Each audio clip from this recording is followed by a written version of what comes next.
What's up, guys? Matt Brown here for TheLines.com, and we are going to talk the last of the Thanksgiving games. It is the New England Patriots and the Minnesota Vikings. I'm here with my guys that I am thankful for in Adam Candy and in Stephen Andrus. You can follow them on Twitter at Stephen Andrus1, at Adam Candy 2 E's, no Y.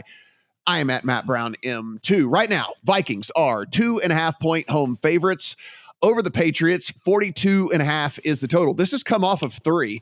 I actually played the Vikings at 3, and thinking that this would, if anything, would head the other direction. And instead, the resistance came, and we got this thing under 3 across the board. I mean, it is 2.5 in favor of the Vikings everywhere. Adam, you and I, again, we talked a brief bit about this game beforehand. I was so surprised that this had come off the 3. I guess maybe there's some recency bias coming into play here about how badly the Vikings looked last week, but I don't know, maybe not, because the Patriots looked every bit as poor last week as well, and they're gaining money and grabbing money here in this thing. I mean, I guess what it comes down to me, guys, is that if you're going to give me, and I do understand how good this Patriots defense has been over the last about 5-6 weeks of the season, but this Vikings offense is a different animal. If you look at the schedule and the quarterbacks that they have played over that stretch where this team has been super, super good from a defensive standpoint, it's not complete dust from the quarterback position. But if we do look, of course, last week was the Jets. The week before was the Colts. The week before that was the Jets again. The week before that was the Bears. I mean, you get where I'm going with it for the Patriots. And yes, the defense is good, but it's been a really, really soft schedule of quarterbacks and offenses overall in general. And so now in come the Vikings, who are much more explosive, a better quarter, whatever, no matter what you think of Kirk Cousins, better than all the teams' quarterbacks that I just listed as well. So Adam, again, I'm probably going to come back in at the 2.5 and take it under the 3. And I think people maybe are overvaluing one blowout loss, but hey, look, the Vikings finally laid their egg. Every other team in the NFL has laid an egg so far this year. The Vikings just waited the longest to lay their egg. They finally laid their egg. And now we've got 32 teams that have sucked at least one time this season. Well, what you have is both of the teams that everyone said the analytics don't support the fact that this team is this good. They both came back to earth last week in the Minnesota Vikings and the New York Giants. And you look at the Minnesota Vikings and say, why did they come back to earth? Well, part of it was the Christian Darrisaw injury, which they're going to be dealing with again this week. And the fact that the Dallas Cowboys were able to create a lot of pressure on Kirk Cousins, and that was part of how this game got out of hand. So, of course, naturally, you probably look at this game and say, well, the New England Patriots can do the same with Matthew Judon. And I think that is accurate. However, I would look at the other side of the ball again. And this is what I talked about last week when it came to handicapping the New England Patriots. And I'm going to talk about it again because Mac Jones is terrible. And Mac Jones is the 3rd worst quarterback in the NFL by Pro Football Focus grade this year. And I know the Minnesota defense is not exactly the purple people eaters of the past, but the Minnesota defense is going to be plenty, I think, against Mac Jones in order for the Vikings to do enough on offense to get the job done here. So I look at this game, and I already played Minnesota at 2.5. I think people are overreacting to what they saw last week with the Vikings. And I also think they're overreacting to the fact that the Patriots, and I'm going to put big air quotes on this, won last week, a game where they had the same 3 points that Zach Wilson did up until the punt return at the end of the game. Yeah, I mean, Stephen, if we take a look at this, and I mean, yes, there is nothing about this Minnesota offense that really, really jumps off the page. I mean, there's a big disagreement, which you don't see often, but there's a big disagreement in DVOA and what Pro Football Focus sees. Like DVOA has them much lower than what Pro Football Focus has them. And this is, a numbers-based system versus a grading-based system.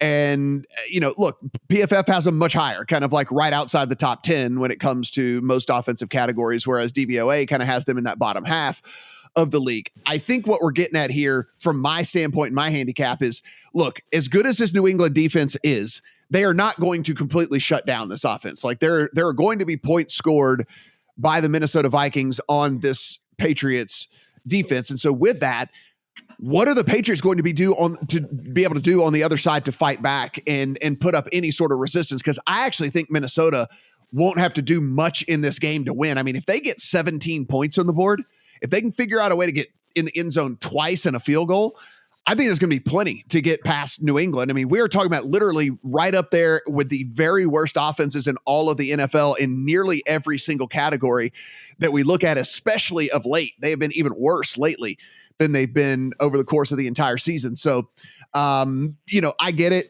Yes, Minnesota looked like trash last week.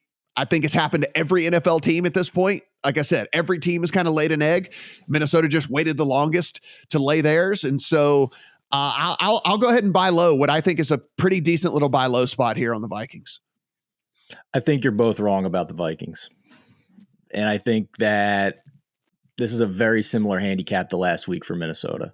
I think you had a situation where the numbers. Wait. Mm-hmm. The very similar handicap in the fact that Dallas's offense for the Minnesota offense. Okay. All right. For the Minnesota offense.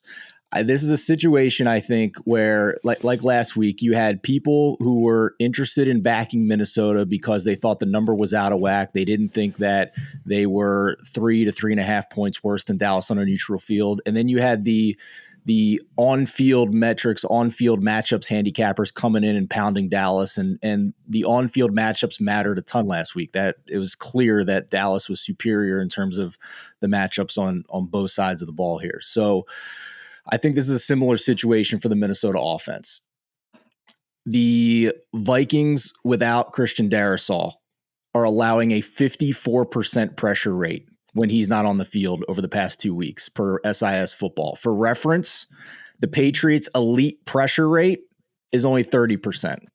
Massive issue when Darrisaw's not on the field, and the Patriots have that top 2 pressure rate. Overall, defensively as well, New England is number 1 in D by EPA and success rate. And I understand the schedule that they've played. That's fair, but they still get pressure against bad offensive lines. And without Darrisaw, Minnesota has a huge red flag there. So on the flip side here is where we have to have the debate in the conversation. I agree New England's offense looked horrible against the Jets, but I also believe the Jets are a near elite defense in the National Football League. They are one of the best at getting pressure without blitzing. The Minnesota defense is not that. They are 21st in pressure rate. They are 26th in success rate overall, and they are 30th in yards per play allowed.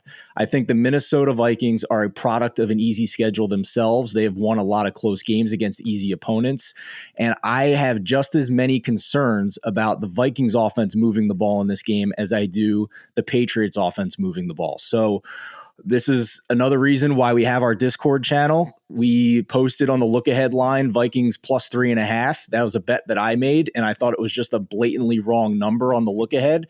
And we got the best of the number at this point. The market agrees, but I'm going to assume you meant the Patriots. Guys.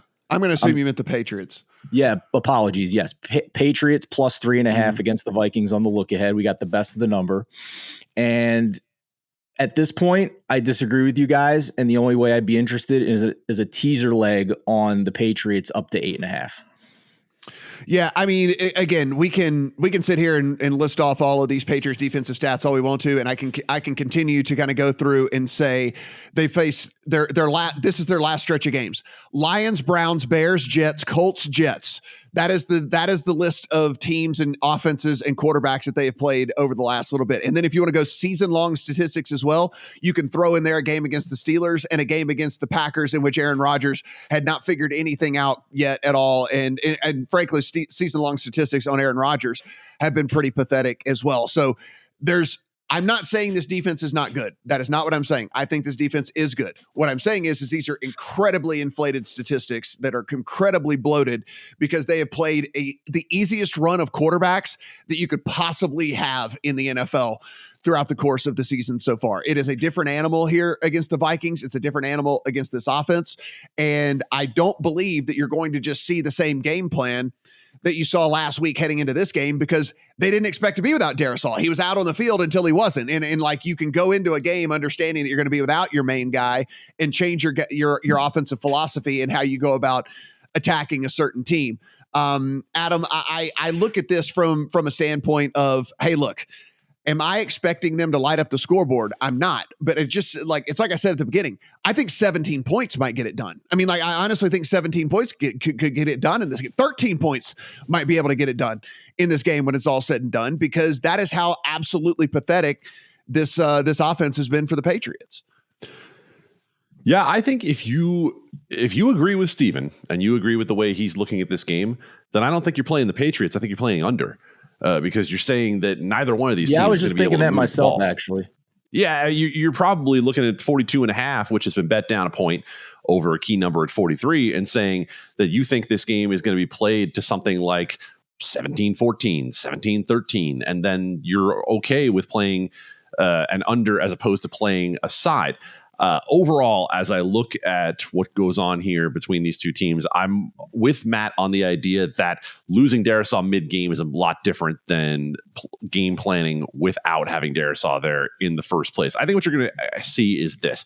I don't think this is a Kirk Cousins and Justin Jefferson game. I think this is actually a Minnesota running game, because the one thing you can do against New England is run the football. Just think back to the game they played against Green Bay earlier this year, and it was both teams able to run the ball back and forth throughout the game. So there's no way, to the point that Steven is making about New England and getting them at 3.5, I can't back Mac Jones short week on the road as a dog. It just doesn't work for me, and that's part of why I'm on Minnesota. Yeah, from a prop standpoint, I do think it's fairly interesting to look at some of the rushing stuff for the Vikings. I think that's a very, like you said, if that's the game plan, Adam, and that's the way that they're going to go about it, I think Dalvin Cook props certainly. And again, we talk about these highest X on the week, highest rusher on the week, et cetera, et cetera.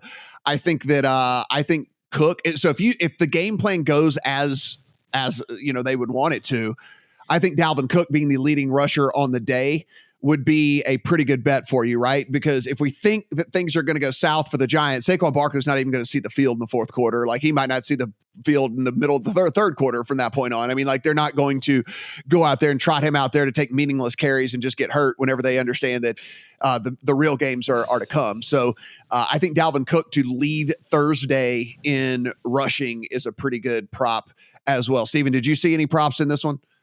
No, not this one. I'm set on the look ahead that I got, and if anything, it would be a teaser leg with some Sunday stuff here. Guys, everything we do, absolutely free. So go ahead, hit that subscribe button down below. Let us know in the comment section how you are going to play this one here, the tightest of the 3 Thanksgiving games. Good luck on all your bets.